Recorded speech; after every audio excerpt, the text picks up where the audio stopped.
Hi friends, today I want to share a little bit with you about time signatures and how they work. Time signatures are the numbers written at the beginning of your piece of music, and they kind of set the rules for counting. The 4/4 time signature, for example, has a 4 on the top and a 4 on the bottom. And really, what you should think about is a ratio when you read this. Read it as, or a fraction, read it as 4 quarter notes per measure. Okay. So the top number tells you how many beats are in every measure. In other words, how many beats you count to when you're counting. The bottom number is kind of a secret code telling you the type of note that gets one beat. And for the rest of our book, there will be a 4 on the bottom of the time signature. There are other time signatures, trust me, and they're fun. But for our purposes, there will always be a 4 on the bottom of a time signature for the rest of this book. So we're going to be in 4/4 time or 4 quarter time. In other words, we're going to be in time signatures where you can have 4 quarter notes in every measure. It doesn't mean that the only type of note we're going to play is a quarter note, not by any means, but it means that the quarter note is our unit of measure. I keep making my screen smaller. That's really annoying me. Okay, here we go. So this little warm up here, remember I've told you how I count. I keep track of what beat number I'm on.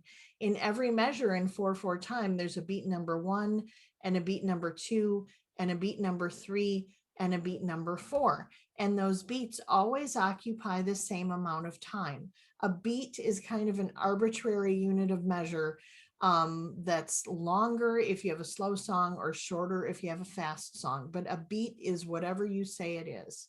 So in this little warm-up exercise, I'm going to play it on middle C. Okay, and I'm going to count 1, 2, 3, 4 before I start, just so you can see how everything works. 1, 2, 3, 4. 1, 2, 3, 4. 1, 2, 3, 4. 1, 2, 3, 4. 1, 2, 3, 4. Okay, that's how that works. So the clock never stops, it never slows down, it never speeds up. You just keep counting 1, 2, 3, 4 in every measure. And you just make sure that your notes line up with those beats.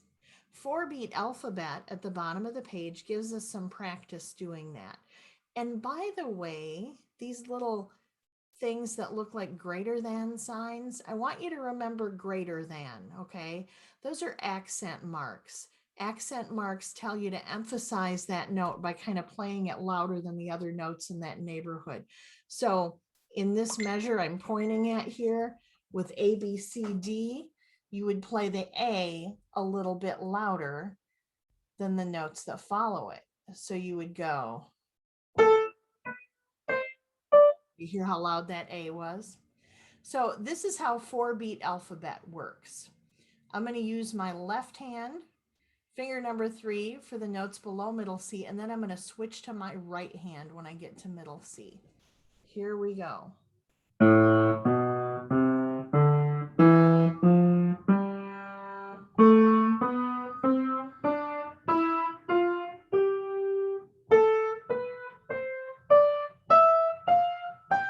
Okay, and you can tell I was always going 1, 2, 3, 4, 1, 2, 3, 4.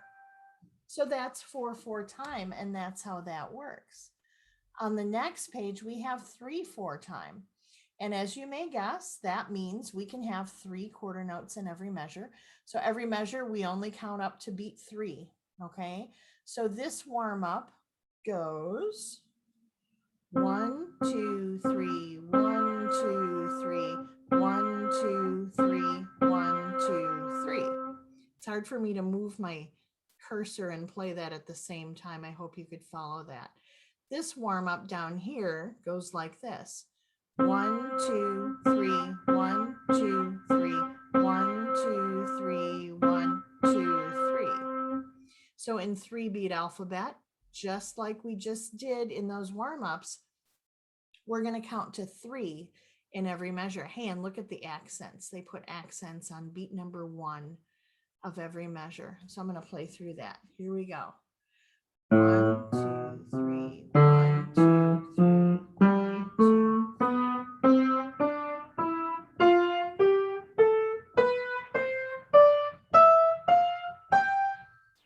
Okay, so that in a nutshell, in a very, very tiny nutshell, is how time signatures work.